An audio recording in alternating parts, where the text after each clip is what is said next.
अविनाशी तु तद्विद्धि येन सर्वमिदं ततं विनाशमव्ययस्यास्य न कश्चित् कर्तुमर्हति.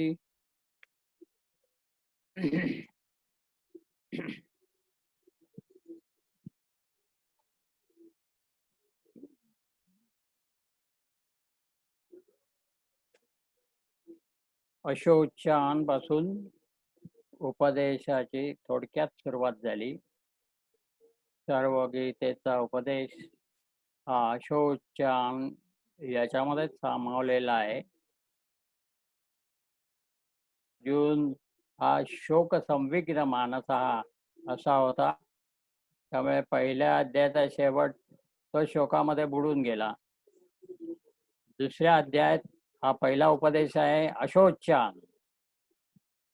हे भीष्म द्रोण हे शोक करण्यास योग्य नाही, हा उपदेश आहे. पुढे वारंवार त्याला नत्वम शोचितुमर्हसी, म्हणून तू शोक करणं योग्य नाही असं सांगितलं गेलं. आणि शेवटी त्याने बघितलं, सर्व धर्मान परित्यज्य मामेकं शरणं व्रज अहम त्वा सर्व पापेभ्यो मोक्षयिष्यामि मा शुचः. परत शेवटी शोक करू नकोस असंच शेवटी आलं. त्यामुळे शोक संविग्न मानस असलेल्या अर्जुना मा शोचः असा शेवटी उपदेश झाला. त्यामुळे संबंध सुरुवातीपासून शेवटपर्यंत मधून या शोकावर शोक निवारणासाठी म्हणून हा एक गीतेचा मुख्य उद्देश आहे. शोक आणि दुःख यामध्ये फरक करणं आवश्यक आहे. नत्वम शोचितुमर्हसि, यातली कुठलीही गोष्ट शोचनीय नाही. अशी एकही गोष्ट या जगात नाही ज्याच्याविषयी तू शोक करावास. आता शोक आणि दुःख हे दोन महत्वाचे विषय आहेत आणि गीतेने या दोघांनाही उत्तम तऱ्हेने हाताळलेलं आहे. इथे दुःख संयोग वियोग अशी योगाची व्याख्या केलेली आहे व्यासाने याच गीतेमध्ये. ही दुःखाचा जो सतत आतापर्यंत संयोग होता, तो त्या दुःखाचा कायमचा वियोग करणं हेच योगाचं काम आहे. योगाची एक व्याख्या केली होती. त्यामुळे हा दुःख याच्या निवारणाचा आणि यापासून संपूर्ण अलिप्त किंवा मुक्त राहण्याचा उपाय गीता सांगते. इतकंच नव्हे तर शोकाचंही निवारण करून त्याच्या पलीकडे जाण्याचंही मार्गदर्शन आपल्याला या गीतेमध्ये मिळतं. दुःख आणि सुख या मनाच्या अवस्था आहेत आणि या स्वाभाविक आहेत. या आपणच वेगवेगळ्या तऱ्हेच्या कल्पना करून आपण सुख दुःखाची मूल्य ठरवलेली आहे. आपण एकदा एखाद्या गोष्टीमध्ये सुख आहे असं ठरवलं की त्याच्या विरुद्ध गोष्ट दुःख ही झाली. प्रमाणे आपण नाना तऱ्हेचे सुख दुःख विषयक विचार केलेले आहेत आणि त्यानुसार मनाला सुख आणि दुःख ही अवस्था प्राप्त होते. सुखामध्ये शांत स्थिती असते. किंबहुना जेव्हा जेव्हा मन शांत असतं तेव्हाच सुखाचा अनुभव येतो. आणि या उलट जेव्हा जेव्हा मन अशांत असतं, अस्वस्थ असतं, प्रक्षुब्ध असतं, त्या वेळेला दुःखाचा अनुभव येतो. अनुभव मला येतो, पण तो मनाच्या माध्यमातून येतो. त्यामुळे मनाचं माध्यम हे सर्व बंधनाने किंवा सर्व इतर दोषाने मुक्त असलं पाहिजे, हे खरं म्हणजे योग्य आहे. पण मन हे वारंवार सुख आणि दुःख या अवस्थांमध्ये बदलत असतं आणि त्यामुळे मला त्यानुसार तसा सुखाचा किंवा दुःख या सुखदुःखाला कारण काही असू दे, पण सुखदुःखाच्या स्थितीमध्ये मन जातं हे नक्की. काय मन जेव्हा जेव्हा सुखी असतं किंवा सुखाचा विचार करण्याची आवश्यकता नाही, की त्याची चिंता कोणालाही नाही. त्याचं स्वागतच होतं. पण जेव्हा जेव्हा मनाला दुःख होतं, त्यावेळेला मनाच्या दुःखी अवस्थेमध्ये मी दुःखी होणं म्हणजे शोकग्रस्त होणं. जेव्हा मी दुःखी होतो, तेव्हा त्याला शोक असं म्हणतात. जेव्हा मन दुःखी असतं, तेव्हा ती मनाची स्वाभाविक स्थिती असते. आवश्यक नसते, पण ती स्वाभाविक असते आणि ती आपल्याला टाळता येते.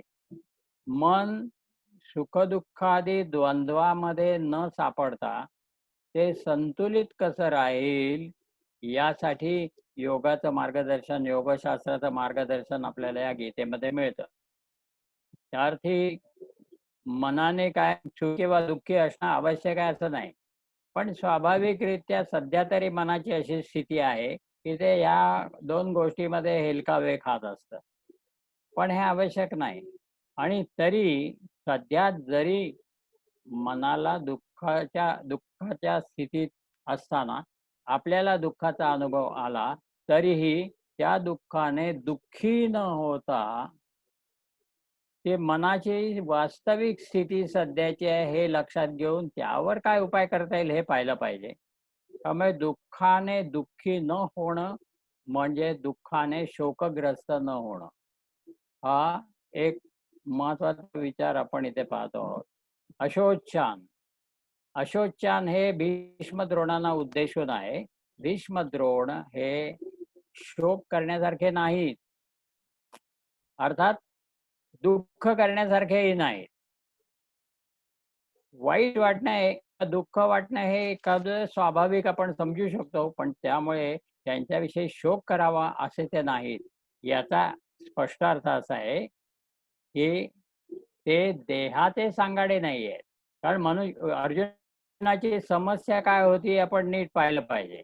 पहिल्या अध्यायात अर्जुनाची समस्या होती, की तो शोकनिमग्न झालेला होता पूर्ण.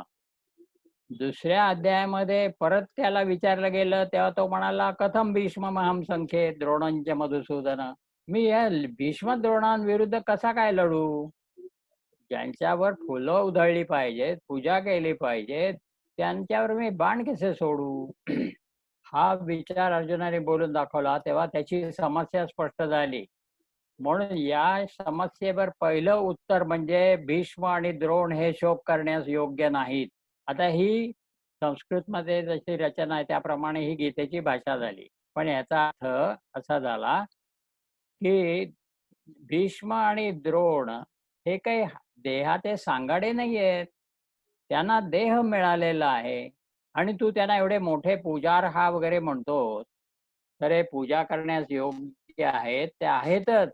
पण ते आहेत याचं कारण त्यांनी आपलं कर्तृत्व आपल्या मनातून प्रकट केलं आणि त्याने आपलं जाणतेपण, ज्ञानी हे त्यांनी आपलं ज्ञान हे त्यांनी आपल्या बुद्धीतून प्रकट केलं. त्यामुळे ते ज्ञान आणि मन आणि बुद्धी ह्याच्यातून ते व्यक्त झाले, तेव्हा त्यांचं कर्तृत्व, त्यांचं शहाणपण हे आपल्या लक्षात येतं. ते देहामुळे नाही. हा देह त्यांचा सांगाडा आहे. हे आतलं व्यक्त करण्यासाठी म्हणून आहे. बाहेरच्या विषयाचं ग्रहण करणं, त्याला प्रतिसाद देणं आणि त्यातून अनुभव गोळा करणं आपल्या प्रारब्धानुसार, यासाठी देह मिळालेला आहे. त्यामुळे हा जो सुखदुःखाचा भाग आहे किंवा शोकाचा भाग आहे, हा आता भीष्मद्रोणांविषयी त्यांच्याशी लढण्याचा प्रसंग आलेला आहे, हे पाहून आपल्याला वाईट वाटणं हे अर्जुनाला स्वाभाविक आहे, की आत्तापर्यंत जे माझे गुरु होते, ज्यांच्या मांडीवर मी खेळून मोठा झालो, असे माझे आजोबा आहेत. तर हे होते, यांच्याशी आता मला युद्ध करायचा प्रसंग येतोय, हे पाहून वाईट वाटणं स्वाभाविक आहे. पण त्यामुळे शोक करणं हे जे आहे, याचा अर्थ त्यांनी तो स्वतःला देह समजतो. भीष्मद्रोणांना तो देह म्हणूनच पाहतो. त्यामुळे यांना कसं मारू असा त्याचा प्रश्न झाला. हा एक विचार महत्वाचा आहे, की आपण म्हणजे नुसता देहाचा सांगाडा नसून, या देहाला जिवंत ठेवण्यासाठी त्याच्यामागे प्राणशक्ती आहे. प्राणशक्ती आल्यामुळे या स्थूल देहाचा सूक्ष्म देहाशी संयोग झाला. त्यामुळे प्रगट झालं आणि त्यानुसार बाहेरच्या जगात व्यवहार करून आपल्याला सुखदुःखाचा अनुभव आला. हे सर्व प्रारब्ध भोगण्याची व्यवस्था ही इथे केलेली आहे. आपण नाही केली, ती ईश्वराने केलेली आहे. मग त्या व्यवस्थेनुसार आपल्याला देह मिळाला. देह मिळाल्यानंतर प्राणशक्ती मिळाली. त्यामुळे प्राणशक्ती आहे म्हणून देह हा चालता बोलता आहे. ते प्राणशक्ती येणं म्हणजे जन्म आहे आणि प्राणशक्ती आपल्यातून निघून जाणं म्हणजे मृत्यू आहे. त्यामुळे हा देहाचा जन्म आणि मृत्यू हा प्राणांचं येणं आणि जाणं हे सुचवतो. म्हणून इथे गतासून अगतासूंश्च नानुशोचन्ति पंडिताः असं म्हटलंय. अरे पहिली गोष्ट म्हणजे द्रोण आणि भीष्म हे देहाचे सांगाडे नाहीत. त्यामुळे ते शोक करण्यास लायक नाहीये. ते देह नाहीच आहेत. हा देह तू मारणार आहे, देहाला मारणार आहेस ना, मग ते काही अशाने मरत नाहीत. सूक्ष्म देह, स्थूल देह मारला म्हणून काही सूक्ष्म देह मरत नाही. त्याची यात्रा चालूच असते. ही जीव यात्रा आहे. देहाची आहे ती शरीर यात्रा आहे. तेव्हा शरीर यात्रा प्राणशक्ती आली की सुरू होते, प्राणशक्ती गेली की संपते. पण तुझी जीवयात्रा चालूच राहते. त्यामुळे ह्या देहाला मारणं किंवा न मारणं याच्याशी काहीही संबंध नाही. प्रसंगोपात तर तुला आता युद्ध करावं लागतंय आणि तुझं कर्तव्य हे पार पाडणं तुला आवश्यक आहे. त्याप्रमाणे तू युद्धाला तयार होणं आवश्यक आहे. या दृष्टीने आपण पाहिलं अशोच्यानन्वशोचस्त्वं प्रज्ञावादांश भासते. एक तर तुझी स्वतःची देहबुद्धी आहे आणि दुसरं म्हणजे तुला शोक झालेला, अनावर शोक झालेला आहे आणि वरती तू शहाणपणाच्या गोष्टी करतोस. हे शोभून दिसत नाही. हा प्रज्ञावाद फुकटचा आहे. म्हणून त्यांनी हे सांगितलं, की या देहाला सुद्धा जर जिवंतपणा असेल, जे मुळात मातीच्या ढेकळासारखा आहे, त्याला जर हालचाल आणि जिवंतपणा असेल तो प्राणामुळे आहे आणि विद्वान लोक, ज्ञानी लोक हे प्राणांचं आवागमन जे आहे, प्राण येणं, प्राण जाणं याविषयी शोक करत नाहीत. त्यामुळे ज्यांचे प्राण गेलेले आहेत गतासून आणि ज्यांचे प्राण अजून गेलेले नाहीत अगतासून नानुशोचन्ति पंडिताः. ज्ञानी लोक याच्याविषयी शोक करत नाहीत. हा पहिला झाला. यानंतर पुढे आपण बघितलं नत्वैवाहम वगैरे हे सगळं देहिनोऽस्मिन् यथा देहे हे सगळे मधले श्लोक बघितले आणि त्यात आपण एवढंच बघितलं की हे देह आपण आधी सुद्धा धारण केला होता, पुढे सुद्धा आपण धारण करू. तू धारण केलेला आहेस, मी धारण केलेला आहे, या सर्व राजे लोकांनी सुद्धा आधी देह धारण केलेला आहे आणि भविष्य काळातही आपण हे असं धारण करणारच आहोत. त्यामुळे हा सांप्रतचा देह तुला आता त्याला मारावं लागतंय, तर एवढी तुला शोक करण्यासारखं यात काहीच नाहीये. हे प्रसंगानुसार हा देह वापरता आला पाहिजे आपल्या स्वकर्तव्यासाठी. आपलं कर्तव्य निभावण्यासाठी वेळ आली तर हा देह पुरा वापरता आला पाहिजे आणि वेळ आली तर तो फेकून देताही आला पाहिजे. हा जो भाग आहे स्वधर्माच्या विषयीचा, त्यामुळे याच्यासाठी तू कसा मारू असं तू म्हणतोस, तर हा भाग योग्य नाही. त्यानंतर आपण मागच्या वेळेला एक 16वा श्लोक हा विशेषत्वाने पाहिला होता. त्यामध्ये सत आणि असत याचा विवेक सांगितलेला होता आणि त्याविषयीचा एक सिद्धांत सांगितला होता. ना सतो विद्यते भावः ना भावो विद्यते सतः.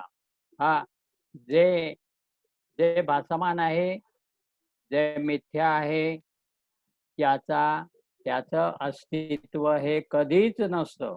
म्हणजे जेव्हा ते असल्यासारखं वाटतं तेव्हा सुद्धा नसतं. मृगजळ हे जेव्हा प्रत्यक्ष पाण्यासारखं तिथे वाळवंटात दिसतं, तेव्हा सुद्धा पाण्याचा एक थेंब सुद्धा तिथे नसतो. त्यामुळे ते कधीच नसतं.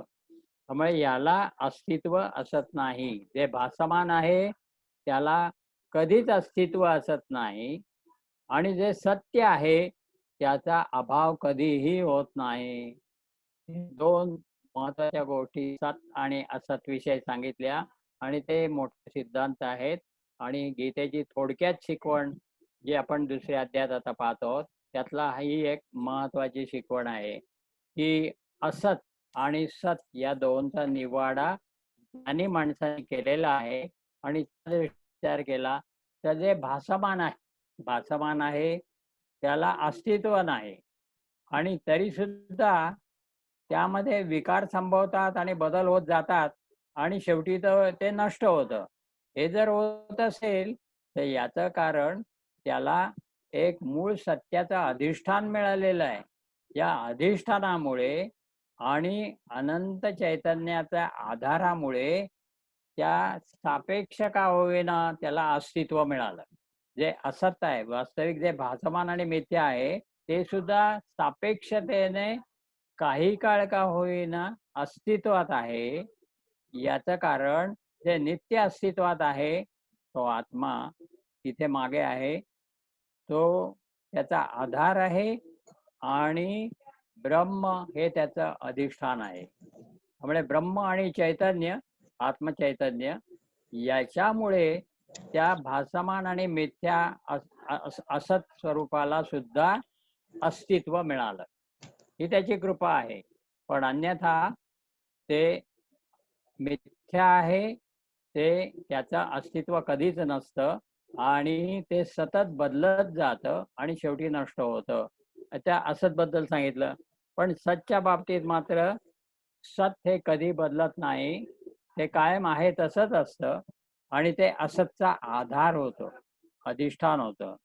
या सत आणि असत विषयीचा दृष्टांत सांगितला. त्यानंतर आपण हा पुढच्या श्लोकामध्ये गेलो होतो, 17व्या श्लोकामध्ये. अविनाशी तु तद्विद्धी येन सर्वमिदं ततम्. हा 17वा श्लोक आहे. याची आपण मागच्या वेळेस फक्त सुरुवात केली होती, पण याच्यावर विशेष चिंतन केलेलं नव्हतं. अविनाशी तू तद्विद्धी, हा तू शब्द आला. तू म्हणजे किंतु, परंतु इत्यादी. याचा अर्थ मी तुला आतापर्यंत असत विषय सांगितलं की ते सतत बदलत राहतं आणि त्यामुळे त्याच्या आधीच्या अवस्थेचा नाश होतो, तेव्हा नवीन अवस्था प्राप्त होते. असं करता करता शेवटी ती वस्तूच नष्ट होते. अशी असतची स्थिती आहे. तू पण या उलट परंतु अविनाशी तू तद्विद्धी, तत् अविनाशी इति त्वम विद्धी. म्हणजे आतापर्यंत असंच सांगितलं, मिथ्या सांगितलं, की ते सतत बदलत असतं असं सांगितलं.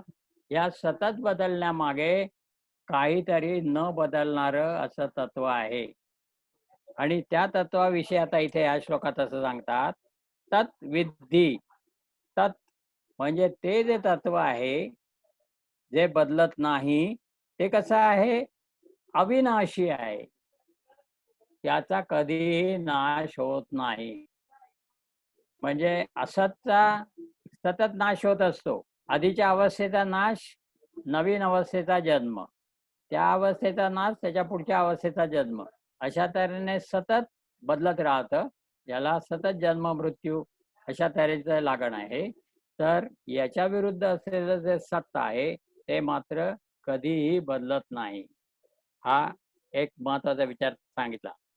कारण येन, ज्याने म्हणजे ज्या तत्वाने, सर्वमिदं ततम, इदं सर्वम हे सर्व, ततम म्हणजे व्याप्तम, ज्यानी हे सर्व व्यापलेलं आहे त्याला तू अविनाशी असं समज.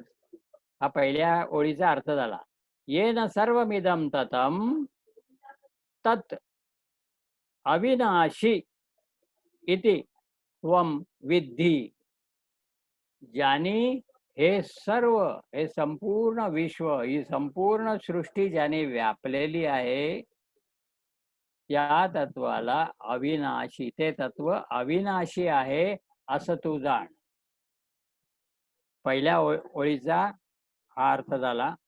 दुसऱ्या ओळीचा अस्य अव्ययस्य, अस्य या अव्ययाचा म्हणजे जे कधीही क्षीण पावत नाही, क्षय पावत नाही, जे कधी खर्च होत नाही, व्यय जे कधी कमी होत नाही, ते अव्यय. या अव्ययाचा विनाश विनाशम न कश्चित कर्तुम अर्हति. या अविनाशी तत्वाचा नाश कोणीही करू शकत नाही. न कश्चित अपि, कोणीही करू शकत नाही. हे दुसऱ्या ओळीचा अर्थ झाला. आता याच्यामध्ये पहिला भाग आहे, अविनाशी तु तद्विद्धी येन सर्वमिदं ततम. या ततम हा शब्द अत्यंत महत्वाचा आहे. ततम म्हणजे व्याप्तम. जे आपल्या इंद्रियांना दिसतं ते सगळं स्थूल आकार दिसतात, आणि या स्थूल आकारांपेक्षाही सूक्ष्म जगातले सर्व आकार आपल्या देहासकट हे स्थूल मानले जातात. हे दृश्य आहे इत्यादी. पण या आकारांच्या पलीकडे सूक्ष्म मन आहे किंवा विचार आहे. स्थूल आणि सूक्ष्म, मागे आपण एकदा याचा प्रयोग केलेला आहे. स्थूल, सूक्ष्म, सूक्ष्मतर, सूक्ष्मतम, सूक्ष्मतमात सूक्ष्मतर, असे आपण साधारण त्याच्या ग्रेड म्हणा किंवा पायऱ्या म्हणा अशा केल्या. आणि त्यामध्ये सर्वात स्थूल जे आहे ते विनाशी आहे. त्याचा सतत आधीच्या अवस्थेचा नाश होतो, पुढची अवस्था जन्माला येते, आणि असं करता करता शेवटी ती वस्तूच नष्ट होते.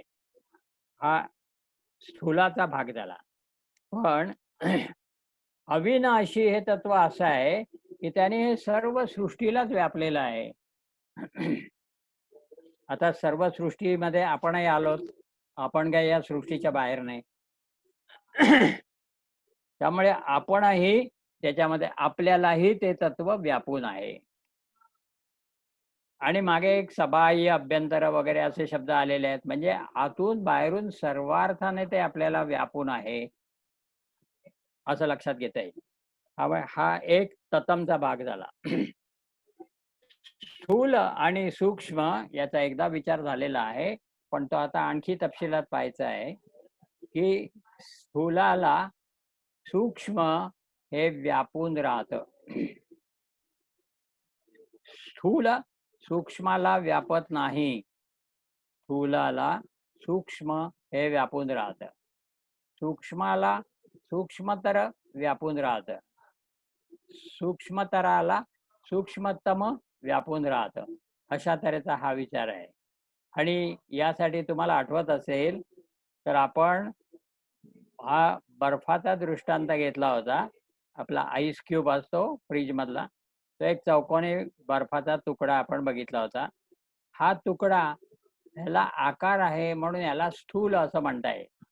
हा बर्फाचा स्थूल भाग झाला. पण हा बर्फ जेव्हा वितळतं आणि त्याचं पाणी होतं, तेव्हा पाणी हे बर्फापेक्षा जास्त जागा व्यापून राहतं. त्यामुळे पाणी हे बर्फापेक्षा सूक्ष्म आहे. आणि पाण्याची जेव्हा वाफ होते तेव्हा ती सर्व खोलीलाच व्यापून राहते, आणि त्यामुळे ती पाण्यापेक्षाही सूक्ष्म आहे. म्हणून देह स्थूल आहे,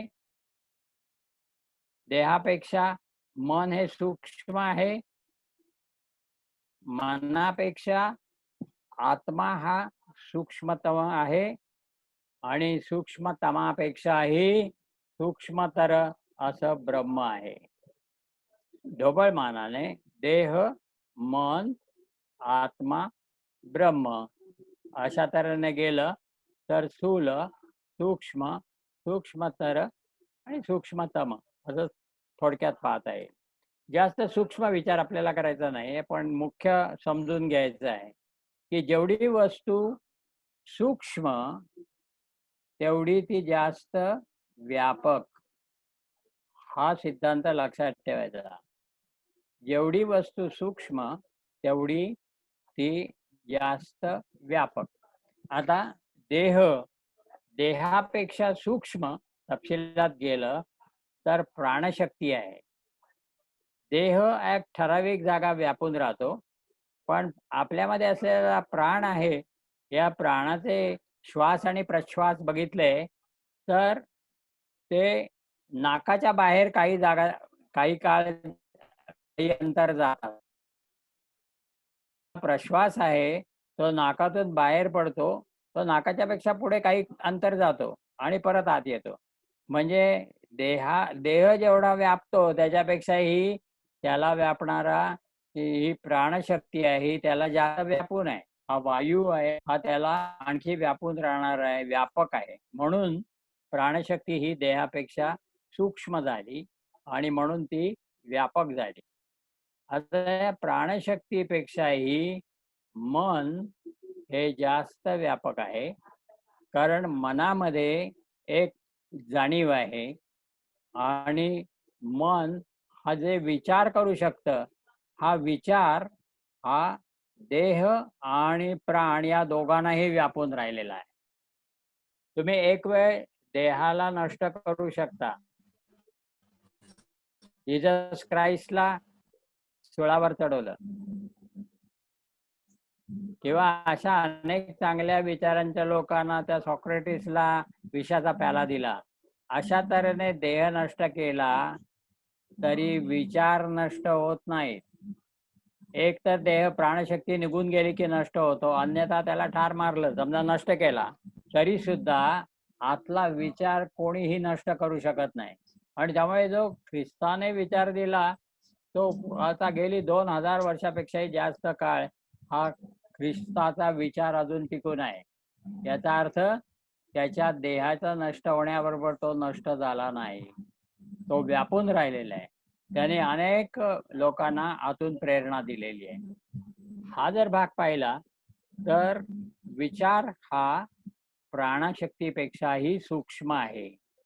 प्राणशक्ती या तिन्ही लोकांना व्यापून आहे, तर विचार हा शेवटपर्यंत आपल्याला साथ देतो.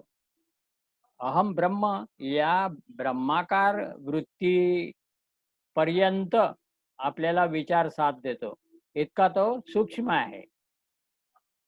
आता या विचारापेक्षाही सूक्ष्म काय आहे, तर शुद्ध चैतन्य आहे. हे शुद्ध चैतन्य विचारांना व्यापून आणखी उरतं. म्हणजे विचारांची व्याप्ती एक मर्यादित आहे, पण त्याच्याही पलीकडे जाऊन चैतन्य हे सर्वत्र आहे. विचार असेल अगर नसेल, पण चैतन्य मात्र तिथे व्यापून असतं. हा भाग बघायला पाहिजे. आणि चैतन्यापेक्षाही सूक्ष्म हा आत्मा आहे. म्हणजे काय झालं, देह, प्राण, विचार, चैतन्य आणि आता आत्मा. हा आत्माच ब्रह्म आहे. ज्याला आता आत्मा उपाधीच्या संदर्भात म्हटलं, त्यालाच उपाधीचा संदर्भ वगळला, काढून टाकला, तर तो आत्माच ब्रह्म आहे. हवे या 5 गोष्टी झाल्या. त्यामुळे स्थूल, स्थूल, सूक्ष्म, सूक्ष्मतर, सूक्ष्मतम आणि सूक्ष्मतमात सूक्ष्मतरम. Subtler than the subtlest. सूक्ष्मतमात सूक्ष्मतरम.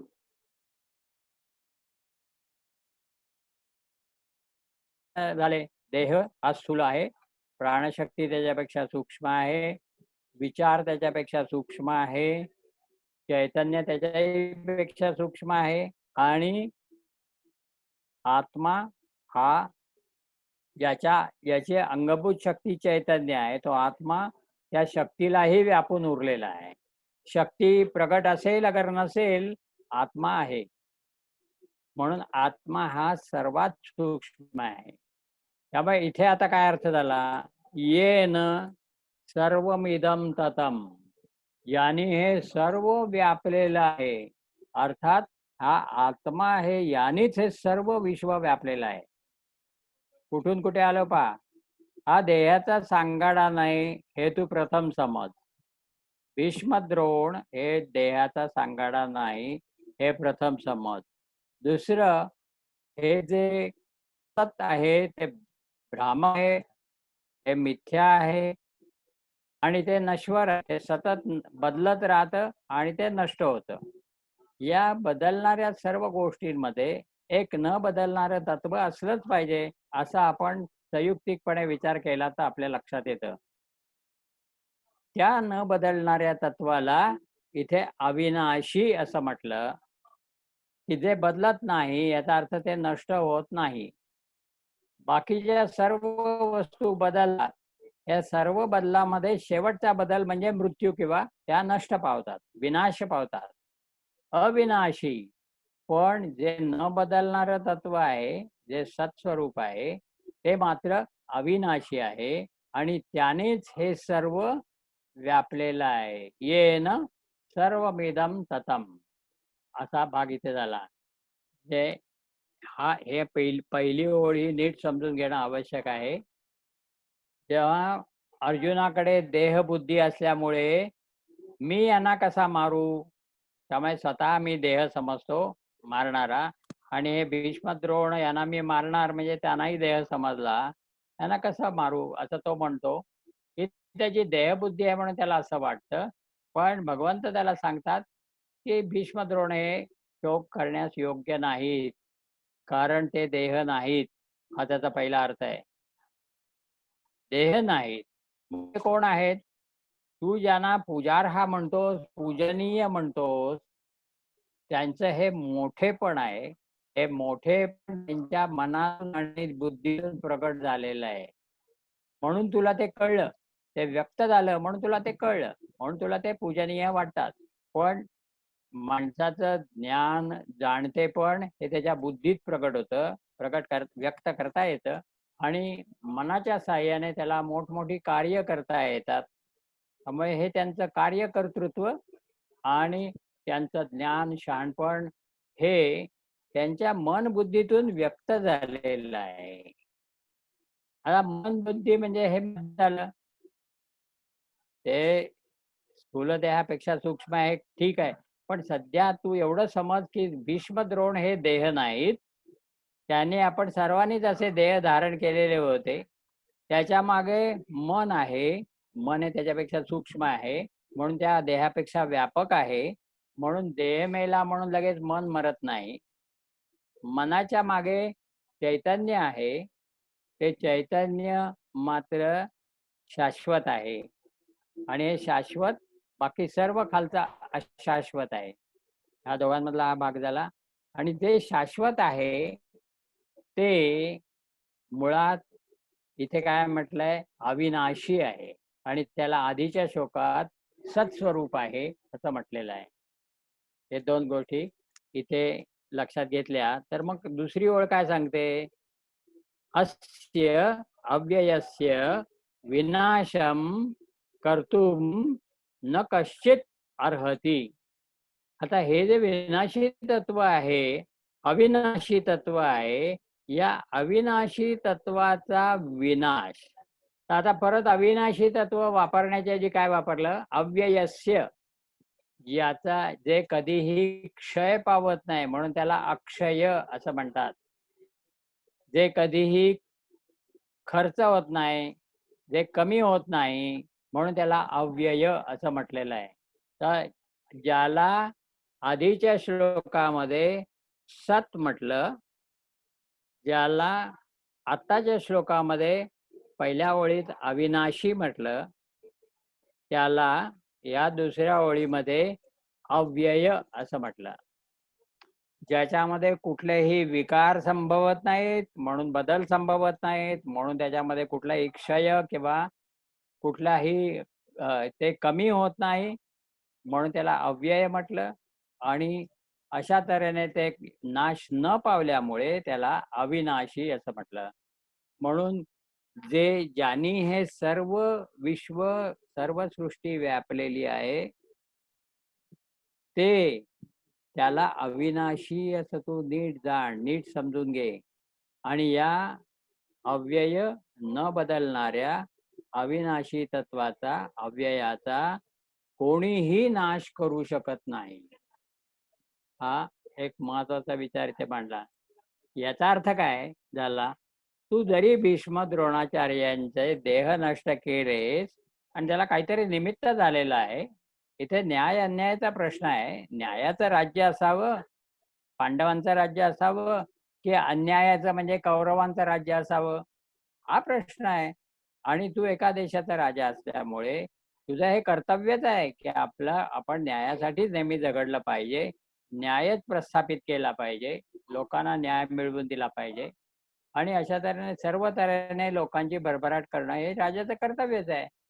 मग हे करण्यासाठी जर तुला वेळेला आता त्यांना मारावं लागलं तरी तू त्यांना खरं म्हणजे मारत नाहीस. त्यांचे देह फक्त नष्ट होतात. ते अजूनही आत्मस्वरूपामध्ये नित्य, अविनाशी आणि अव्यय असे आहेत. त्यामुळे आत्मा हा अविनाशी आहे, आत्मा हा अव्यय आहे, आत्मा हा सत्स्वरूप आहे. याचा विनाश कोणीही करू शकत नाही. त्यामुळे तू असं जर समजत असशील की या युद्धात यांना मारल्यामुळे हे नष्ट होतील, हे नष्ट होणार नाहीत आणि म्हणून हे शोक करण्यास योग्य नाहीत. हा भाग इथे 17व्या श्लोकात आपण पाहतो आहोत की अस्य अव्ययस्य विनाशम कर्तुम, म्हणजे या अव्ययाचा विनाश करणं हे कोणालाही शक्य नाही. न कश्चित अपि अर्हति कर्तुम अर्हति. या अव्ययाचा, अविनाशी तत्वाचा नाश करणं कोणालाही शक्य नाही. त्यामुळे तू भीष्म द्रोणांना नष्ट करत नाहीसच आहेस, कारण ते मुळात आत्मस्वरूप आहेत. हा भाग इथे महत्वाचा झाला. पहा, ह्याच्यामध्ये ततम हा शब्द फार महत्वाचा आहे. ततम या शब्दाचा अर्थ व्याप्तम असा होतो. व्याप्ती ही महत्वाची आहे. देह हा अतिशय त्याला आकार असल्यामुळे तो एक अल्प जागा व्यापून टाकतो. त्याची जागा ठरलेली आहे, किती व्यापणार ते ठरलेलं आहे. पण त्याच्यापेक्षा सूक्ष्म असलेलं प्राणशक्ती ही तिन्ही लोकांना व्यापून आहे. भूरलोक, भुवरलोक, स्वर्लोक या तिन्ही लोकांना संपूर्ण प्राणशक्तीने व्यापलेला आहे. त्याच्याही पेक्षा विचार हा 7ही लोकांना व्यापून राहिलेला आहे. तो ब्रह्मलोकापर्यंत आहे, सत्यलोकापर्यंत विचार आहे. त्यापुढे गेलं तर चैतन्य हे तिन्ही लोकांना प्रकाशित करतं. त्यामुळे हे सगळे बाकीचे सगळे प्रकाश्य झाले. काय प्रकाश्य झाले? सर्व आकार प्रकाश्य झाले, प्राण प्रकाशित झाला आणि विचार प्रकाशित झाला. हे सर्व प्रकाश्य झाले आणि ते चैतन्य आहे ते चिन्मयम व्यापी यत् सर्वम त्रैलोक्यम सचराचरम. हे त्रैलोक्य या चिन्मयाने, या चैतन्याने व्यापलेलं आहे, शुद्ध चैतन्याने व्यापलेलं आहे. त्यामुळे हे सर्व याच्यापेक्षा सूक्ष्म झालं आणि हे चैतन्य ज्याचा स्वभाव आहे, स्वरूप आहे, त्याला आत्मा असं म्हणतात. म्हणून याला आत्मचैतन्य असं म्हणता येईल. आत्मचैतन्य याने ते संपूर्ण सृष्टीला व्यापून टाकलेलं आहे. येन सर्वमिदं ततं, यानी हे संपूर्ण विश्वसृष्टी व्यापलेली आहे, त्याला तू अविनाशी असं समज. त्याचा अर्थ आत्मा, आत्मचैतन्य. आत्मा हा आपल्यामध्ये आत्मचैतन्याच्या रूपाने उपलब्ध आहे आणि आत्मचैतन्य हे अविनाशी आहे. म्हणून आपल्या चिन्मय तक्त्यामध्ये बघितलं तर ओम हा अविनाशी आहे. ते आत्मचैतन्य आहे किंवा आत्मा आहे आणि त्यानंतर पुढे वासनापासून ते दृश्य भावना विचारांपर्यंत सर्व विनाशी आहे. आणि हे अविनाशी तत्व या सर्व विनाशी तत्वांना व्यापून पुरून उरलेलं आहे. इतकं ते सर्वव्यापी आहे. हा एक महत्वाचा विचार याच्यात मांडला गेलाय. म्हणजे जो आधीच्या श्लोकात सत आणि असत असा विचार आला, तो या श्लोकात विनाशी आणि अविनाशी या रूपाने आला. व्यय आणि अव्यय असा आला. आणि व्याप्ती व्याप्तीचं मोजमाप करून त्याला किती सूक्ष्म आहे हे ठरवलं. जे सर्वात जास्त व्यापून आहे, जे सर्वाला व्यापून आहे, अर्थात सर्वव्यापी आहे आणि म्हणून ते सूक्ष्मतमात सूक्ष्मतम असं आहे. हे इथपर्यंत या आपल्याला 17व्या श्लोकामध्ये पाहता येईल. मग आता दुसरी ओळ एवढी सुचवते, की ज्या अर्थी हे असं आहे, की या अविनाशी तत्वाचा कोणीही नाश करू शकत नाही, त्या अर्थी अर्जुना, तू हे लक्षात घे, की यांचे देह नष्ट करून हे नष्ट होत नाहीत. तर तू यांचा नाश करत नसल्यामुळे अर्थात हे शोक करण्यास योग्य नाहीत. हा मूळ आपला धागा आहे, मूळ विचार आहे तो सोडायचा नाही. याच्या पुढचा श्लोक बघूया.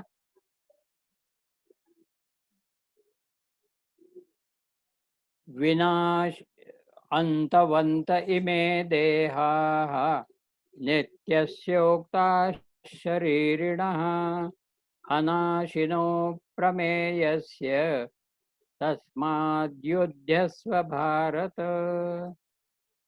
अंतवंत इमे देहाः नित्यस्योक्ता शरीरिणः अनाशिनो प्रमेयस्य तस्माद्युध्यस्व भारत. इमे देहाः अंतवंतः. हे सर्व देह हे अंतवंत म्हणजे विनाशी आहेत. सर्व देह कोणाचे आहेत? शरीरिणः. ज्यांनी धारण केलेलं आहे त्या आत्म्याचे हे देह विनाशी आहेत, अंतवंत आहेत. यांना आदी आणि अंत आहेत. आत्म्याने धारण केलेले हे देह हे अंतवंत म्हणजे विनाशी आहेत. आणि आत्म्याचं विशेषण काय केलं? नित्यस्य.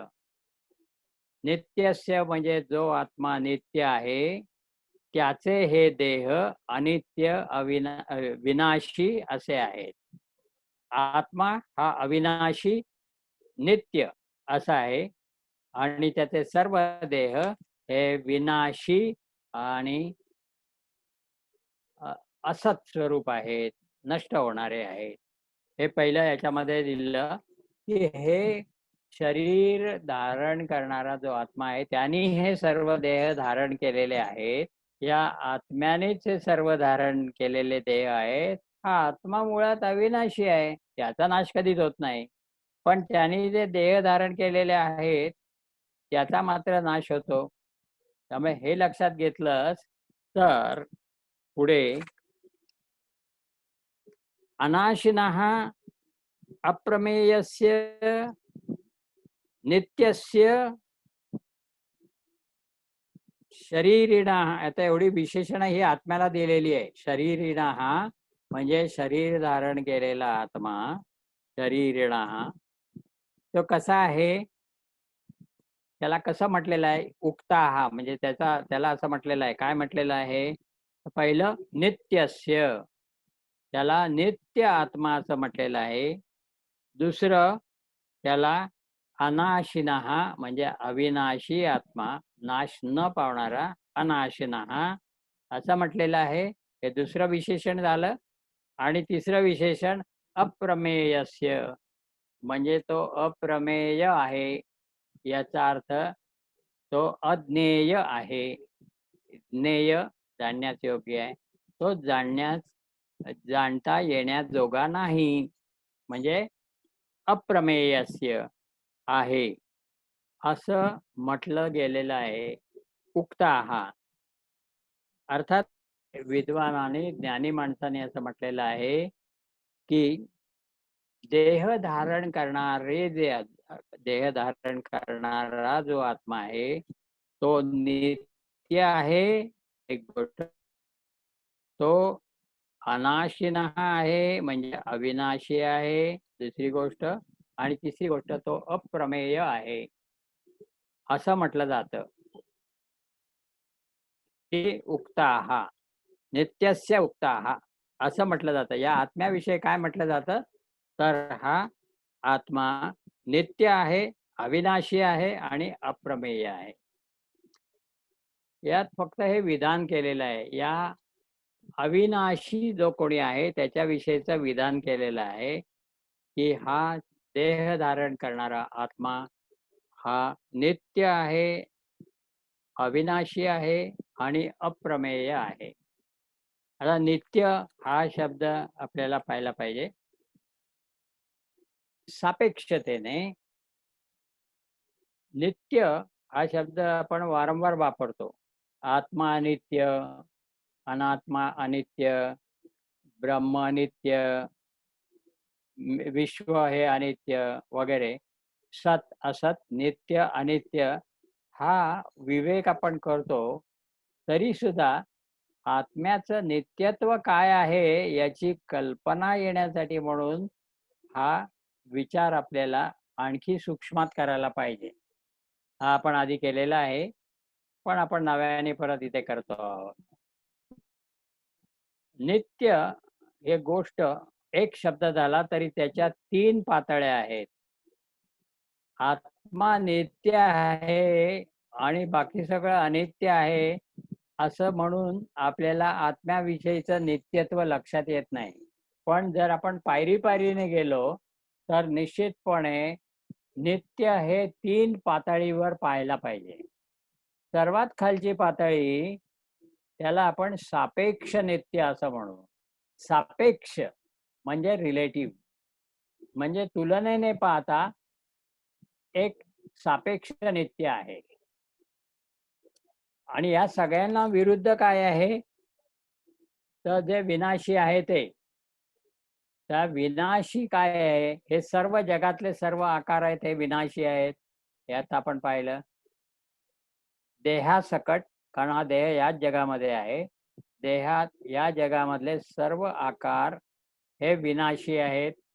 बरोबर आहे. मग आता सापेक्षतेने नित्य काय आहे?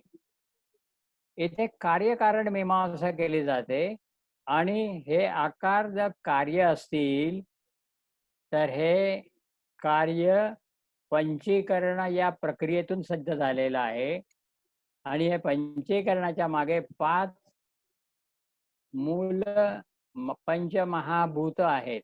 या पंचमहाभूतांपासून हे आकार निर्माण झाले आहेत. ते सुद्धा पंचमहाभूतांच्या तमोगुणापासून हे सर्व आकार निर्माण झालेले आहेत. त्यामुळे हे आकार जरी नष्ट झाले, तरी पंचमहाभूत नष्ट होत नाहीत. बघा, आत्मा अविनाशी आहे हे समजून घेण्यासाठी आपल्याला प्रथम हे पाहिलं पाहिजे, की जगातले सर्व आकार आपल्या देहासकट हे विनाशी आहेत. ते सतत नष्ट होतच असतात. पण तरीसुद्धा ते ज्या मूल पंचमहाभूतांपासून निर्माण झालेले आहेत, ती पंचमहाभूत मात्र त्या आकाराबरोबर नष्ट होत नाहीत.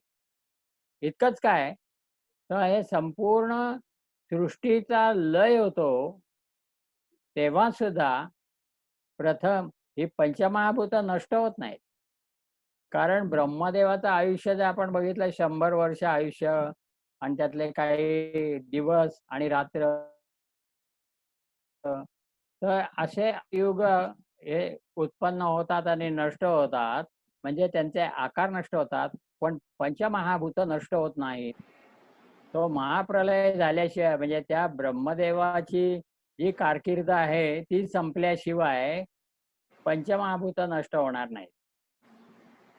म्हणजे ही अनेक युग पंचमहाभूत ही आकाराच्या तुलनेने पाहता सापेक्ष नित्य आहेत.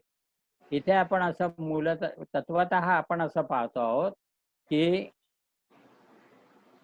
कारण हे सापेक्ष नित्य आहे आणि कार्य हे अनित्य म्हणजे नष्ट होणारं आहे. हा विचार महत्वाचा आहे. कार्यकारण संबंध किंवा हे तत्व लागू केलं तर सृष्टी हे ज्यांचं कार्य आहे ती पंचमहाभूत ही सापेक्षतेने नित्य आहेत. आणि त्यांनी त्यांच्यापासून निर्माण झालेलं कार्य म्हणजे आकार, ही सर्व सृष्टी ही विनाशी आहे. म्हणजे आता प्रथम आपल्याला याचा विचार करायला पाहिजे. नुसतं याच्यावर चिंतन करणं केवढं कठीण आहे, हे प्रत्यक्ष चिंतन करायला गेल्याशिवाय कळणार नाही. एक साधं सर्वात स्थूल पंचमहाभूत म्हणजे पृथ्वी आहे. त्या पृथ्वीचं तुम्हाला काय पृथ्वीबद्दल माहिती आहे? अजून आपण पृथ्वीचा विचारच केलेला नाही. आपण इथून ठाणा आणि मुलुंड म्हणतो, तिथे एक चेकनाका येतो. किंवा आपण म्हणतो, की या इथून अलीकडे आमच्या इकडे हे ठाणं आहे आणि पलीकडे मुलुंड आहे. अरे ठाणा आणि मुलुंड कसं असतं आणि जमीन तर एकच आहे. हा पृथ्वी ही सामायिक आहे, हे आपल्याला लक्षात येत नाही. आपण त्याला विभाग करतो, मोजमाप करतो, त्याला नावं देतो आणि त्या नावाने व्यवहार करतो. पण ज्याला नाव दिले त्या पृथ्वीविषयी आपला विचारही लक्षात येत नाही. या पृथ्वी तलावर किती जीव सध्या नांदत आहेत. किती आहेत, त्यांची गणना काय आहे, त्यांना धारण करणारी पृथ्वी किती व्यापक आहे. ही पृथ्वी या सगळ्यांना या पृथ्वीतल हे एक मोठं स्वयंपाकघर आहे. या सगळ्या प्राण्यांना त्यांच्या भुका आणि तहान भागवण्यासाठी अन्न पाण्याची व्यवस्था या पृथ्वीवर आहे. भाजीपाला आहेत, फळं आहेत, हे सर्व या पृथ्वी तलावर आहे, याची आपण कल्पना करू शकत नाहीत. या पृथ्वी तलावर किती जीव आहेत सध्या याची मोजदाद करता येत नाही. इतकी प्रचंड पृथ्वी आहे. याच्यापेक्षा सूक्ष्म पाणी आहे. याच्यापेक्षा सूक्ष्म अग्नी आहे. याच्यापेक्षा सूक्ष्म वायू आहे. याच्याही पेक्षा सूक्ष्म आकाश आहे. तेव्हा ही पंचमहाभूतामध्ये सुद्धा स्थूल सूक्ष्माचा विचार केला तर ही सर्व पंचमहाभूत ही आकाराच्या सापेक्षतेने सापेक्ष नित्य आहेत आणि आकार हे अनित्य आहेत. त्यामुळे नित्यानित्य विवेक विचारामध्ये हे प्रथम आपण पाहिलं की आकार हे विनाशी आहेत आणि त्या मानाने पंचमहाभूत ही सापेक्षतेने नित्य किंवा अविनाशी आहेत. ती लगेच नष्ट होत नाहीत. ती नष्ट व्हायला ब्रह्मदेवाची कारकीर्द संपावी लागते. त्यामुळे इतके ते प्रदीर्घ आयुष्य त्यांचं आहे. मग त्यानंतर आपल्याला पुढचा विचार घेता येतो की समजा एक ब्रह्मदेवाचं कारकीर्द संपली, तो गेला, त्यानंतर महाप्रलय झाला आणि त्यानंतर परत संपूर्ण नष्ट झाल्यानंतर परत सृष्टीला सुरुवात झाली. हा नवीन सुरुवात झाल्यानंतर तोपर्यंत काही गोष्टी म्हणजे हे पंचमहाभूत जरी नष्ट झाली तरी तिथे अजून काही गोष्टी आहेत की ज्या नष्ट होत नाहीत. उदाहरणार्थ माया ही शक्ती ही नष्ट होत नाही किंवा अविद्या ही नष्ट होत नाही. ही माया अविद्या ही शक्ती नष्ट होत नाही. त्याचप्रमाणे ईश्वर हे नष्ट होत नाही. जीव नष्ट होत नाही. जीव, ईश्वर, माया आणि जगत मूलभूत बीज रूपाने हे सर्व नष्ट होत नाहीत आणि यांना सापेक्षतेने पंचमहाभूतापेक्षा प्रदीर्घ अस्तित्व आहे आणि म्हणून यांना प्रवाही नित्य असं म्हटलेलं आहे. पंचमहाभूत हे सापेक्ष नित्य आहेत. या सापेक्ष नित्यांपेक्षाही आणखी अस्तित्व असलेले असे हा जीव, जगत, ईश्वर, माया इत्यादी हे 5-6 गोष्टी आहेत. या कशा आहेत? प्रवाही नित्य आहेत. म्हणजे ज्याप्रमाणे नदीचा प्रवाह आहे, जलाचा प्रवाह आहे, त्याचं नित्यत्व असं आपल्याला वाटतं, त्याप्रमाणे हे प्रवाहित आहेत. काल हा प्रवाह आहे, हा काळ पण त्याच्यामध्ये आला. तर हे काल, जीव, जगत, ईश्वर, माया हे सर्व प्रवाही नित्य आहे. आता ह्याच्याविषयी विचार करणं हे किती सूक्ष्म आहे कल्पना करा. प्रवाही नित्यावर चिंतन करणं किती कठीण आहे. मुळात हे 5 पंचमहाभूतांवर चिंतन करणं हे सूक्ष्म आहे. आकाशावर तुम्ही काय चिंतन करणार सांगा? ते पण महत्वाचं आहे, ते पण कठीण आहे. म्हणजे अशा तऱ्हेने पाहिलं तर आपल्याला या चिंतनाची सूक्ष्मता आणखी वाढवता येईल आणि या प्रवाही नित्याच्याही पलीकडे जे आहे ते एकमेव अद्वितीय ब्रह्म आहे आणि त्याला परमनित्य असं म्हटलेलं आहे. म्हणजे ज्याला इथे नित्य असं म्हटलं, नित्यस्योक्ता शरीरिणः, ज्याला या आत्म्याला किंवा ब्रह्माला इथे नित्य म्हटलं, ते वस्तुतः ब्रह्म हे परमनित्य आहे. परमनित्य आहे. त्यामुळे आता ब्रह्माच्या नित्यत्वाचा विचार करणं हा किती सूक्ष्म आहे, हे आपल्या या तुलनेने लक्षात येईल. पंचमहाभूत, कार्यकारण भाव म्हणून त्याला सापेक्ष नित्य म्हटलं.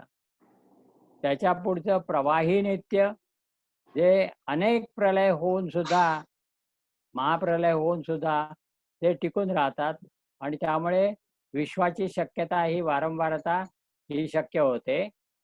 ते प्रवाही नित्य आणि त्याच्याही पलीकडे जिथे यांचा मागमूसही नाही, जे प्रवाही नित्य आहे त्याचा मागमूसही नाही, अशी गोष्ट आहे, त्याला परमनित्य ब्रह्म असं म्हटलेलं आहे.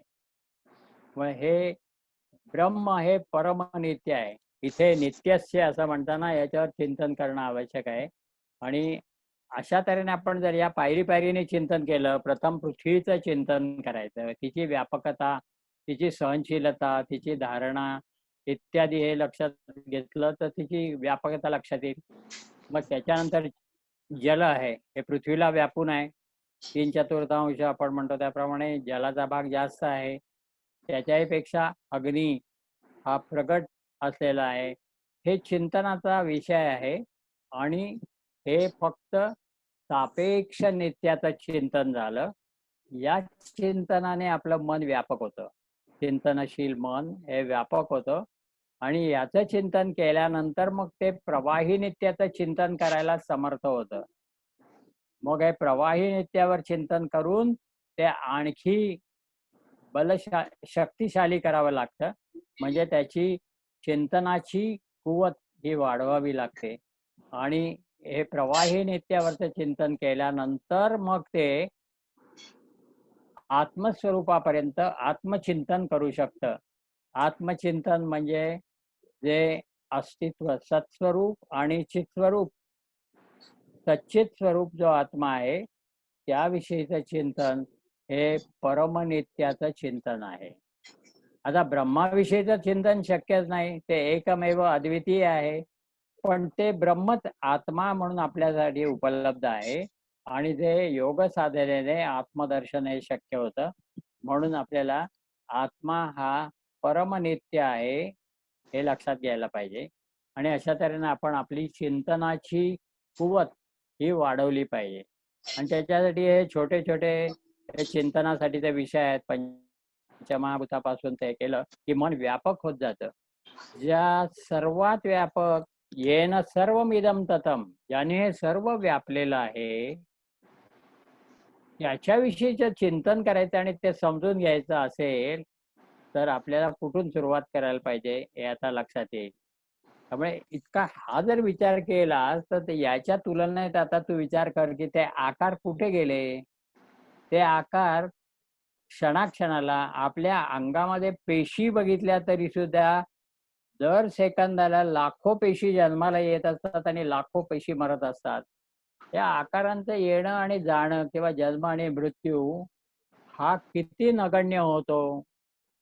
जितकं आपण चिंतनशील होऊ आणि सापेक्ष नित्य, प्रवाही नित्य आणि मग परमनित्य अशा पायरीने आपलं मन व्यापक करून, विशाल करून, कारण जर ते सर्वव्यापी अविनाशी आत्मा किंवा ब्रह्म हे जर आपल्या आकलनात यायचं असेल तर सापेक्षतेने आपलं मन तेवढं व्यापक पाहिजे आणि ती मनाची व्यापकता आपल्याला सापेक्ष नित्य आणि प्रवाही नित्य याच्या चिंतनातून आपल्याला प्राप्त होते.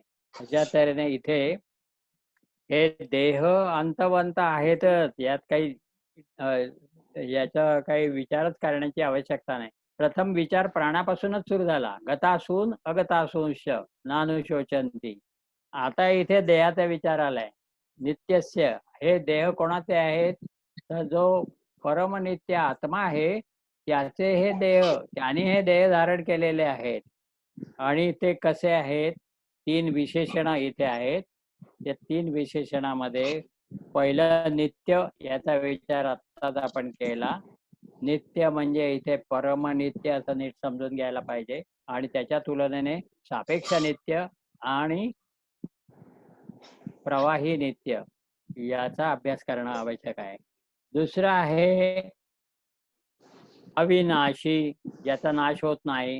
हे आपण आता सूक्ष्माचा विचार करताना पाहिलं की सूक्ष्म हे सापेक्षतेने अविनाशी आहे. देहापेक्षा मन हे देहाबरोबर नष्ट होत नाही. मनाच्या पेक्षाही चैतन्य हे मनालाही व्यापून उरतं. मन असेल अगर मन नसेल, हे प्रगट व्यक्त आले असेल किंवा अव्यक्त असेल, पण चैतन्य मात्र सर्वव्यापी आहे. हे चैतन्य झालं. आणि आत्मा हा याचं उगमस्थान आहे. चैतन्याचं उगमस्थान आत्मा आहे. या आत्म्यामध्ये हे चैतन्य कधी प्रगट असतं, कधी अप्रगट असतं, पण आत्मा मात्र नित्य आहे. अशा तऱ्हेने हा आपण अविनाशीचा विचार केला. आणि तिसरा अप्रमेयस्य, हा तिसरा विचार अप्रमेय, याचा अर्थ प्रमेय म्हणजे जाणून घेण्यास योग्य. या 3 शब्द आहेत. प्रमाता म्हणजे जो जाणणारा आहे, ज्ञान संपादन करणारा आहे, त्याला प्रमाता म्हटलेलं आहे. जे जाणून घ्यायचं आहे त्याला प्रमेय असं म्हटलेलं आहे. आणि याचं साधन, याचं साधन, जाणून घेण्याचं साधन, हे 3 घटक झाले. प्रमाता, प्रमेय आणि जाणून घेण्याचं साधन, त्याला प्रमाण असं म्हटलं. प्रमाता, प्रमेय आणि प्रमाण हे 3 घटक एकत्र आले यशस्वीपणे की त्यातून प्रमा म्हणजे ज्ञान हे निर्माण होतं, हे ज्ञान प्राप्त होतं. त्याच्यात तर हे प्रमा प्रमेय हे जे त्रिपुटी आहे, याच्यात मी प्रमाता जाणून घेणार आहे, बाहेर प्रमेय दृश्य आहे, आणि त्याच्यासाठी प्रमाण साधन म्हणजे ही इंद्रियादी आहेत. अशा तऱ्हेने हे जे आत्मतत्व आहे, आत्मा आहे, हे अशा तऱ्हेने जाणून घेण्यासारखं नाही, अप्रमेय आहे. याचा अर्थ या बाहेरच्या दृश्य ज्याप्रमाणे आपण इंद्रियाने पाहतो, शब्द स्पर्श आदी विषय हे आपण आपले डोळे कान इत्यादी इंद्रियाने जसं पाहतो, तसा आत्मा हा इंद्रियांचा विषय होऊ शकत नाही, म्हणून तो अप्रमेय आहे. त्याचप्रमाणे या सर्व इंद्रियात मन आहे. मनाने ज्याची कल्पना करता येत नाही, यन मनसा न मनुते ये नाहुर मनोमतम, असं केनोपनिषद म्हणतं. त्यामुळे ज्याच्यामुळे मनाची निर्मिती झाली, पण ज्याला मन जाणू शकत नाही, त्यामुळे मनासाठीही ते अप्रमेय झालं.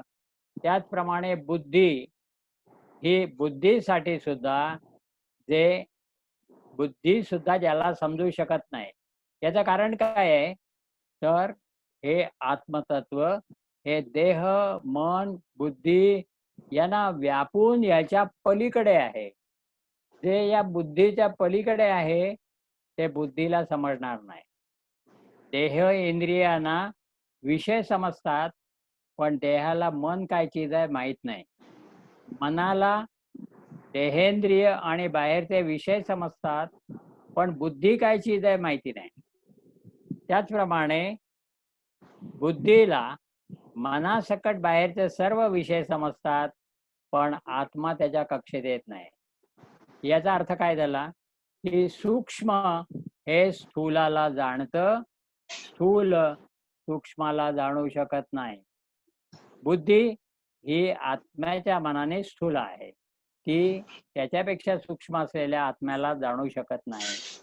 याचा अर्थ ब्रह्म हे अज्ञात आहे असं नाही. ते अज्ञेय आहे, अप्रमेय आहे.